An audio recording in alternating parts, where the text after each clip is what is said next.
घुसुरी पालन एक लाभदायक व्यवसाय। गाई मईंसी पालिबा अपेक्षा घुसुरी पालन रे खर्च अत्यंत कम होइथाए, लाभ अधिक मिलिथाए।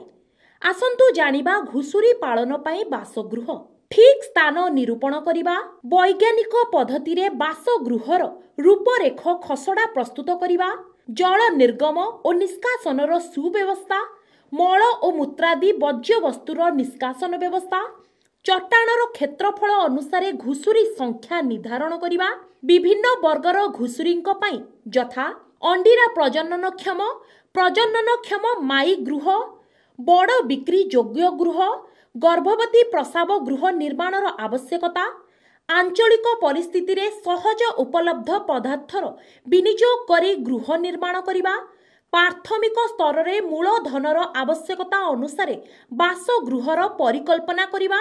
घुसुरी बासगृह योग्य स्थानटी उच्च जगारे हेबा दरकार, जेमिति सेठारे पानी जमी न रही तळे थिबा जल निष्कासन नला को आसी पारुथिबो। एथिपाई चटाण ठारू नला मध्यरे उपयुक्त भावरे गड़ाणिया अंश रहिबा आवश्यक। घुसुरी गृह को प्रति सखाळ संध्यारे दाना देबा पूर्वरु भल भावरे सफा करिबा प्रयोजन। प्रथमे चटाण एवं कांथरे लागिथिबा गोबर को सफा करिबा एवं तापरे फिनाइल पानी रे कांथ और चटाण को भल भावरे धोइबा आवश्यक। जदि आपण मध्य घुसुरी चाष करिबा को चाहुचंती तेबे एही सबु दिग उपरे ध्यान दियंतु।